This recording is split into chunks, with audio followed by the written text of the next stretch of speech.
भाई जदि आपण घरे छोट छुआ अच्छा छोट छुआ मैंने मोबाइल फोन यूज कर आपण मैंने सावधान हो जातु।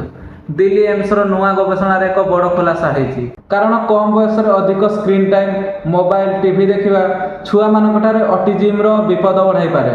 ऑटिज्म हूँ न्यूरो डेवलपमेंटल डिसऑर्डर जहाँ छुआ मानकर भाविबा बुझिबा और अन्य मान सहित जोड़ी होबार क्षमता कमे दिए।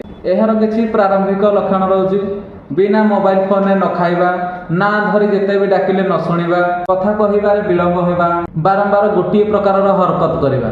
तेणु प्रत्येक पितामाता किसी गुरुत्वपूर्ण कथा अच्छी 2 वर्षर कम छुआ मानू आदौ स्क्रीन मोबाइल टीवी दिंतु ना।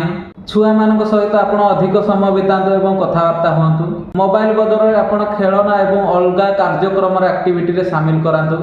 आउ गोटे मेन इंपोर्टाट कथा है आपण छुआ मान सहित जी मिसबे छुआ मान सहित जी कथा हे सहीटा सब बड़ महत्वपूर्ण कथा। तेणु आपण मान छुआ भविष्य आपण हाथ में आपड़ जी मोबाइल आउ टीवी रु दूरे रखिए से आपण मान भल। तेणु प्रत्येक बापा माँ को यह भिडियोटी को शेयर करूँ और आपंकर मतामत कमेंट दिंतु और नुआ अपडेट मत फॉलो करूँ। धन्यवाद।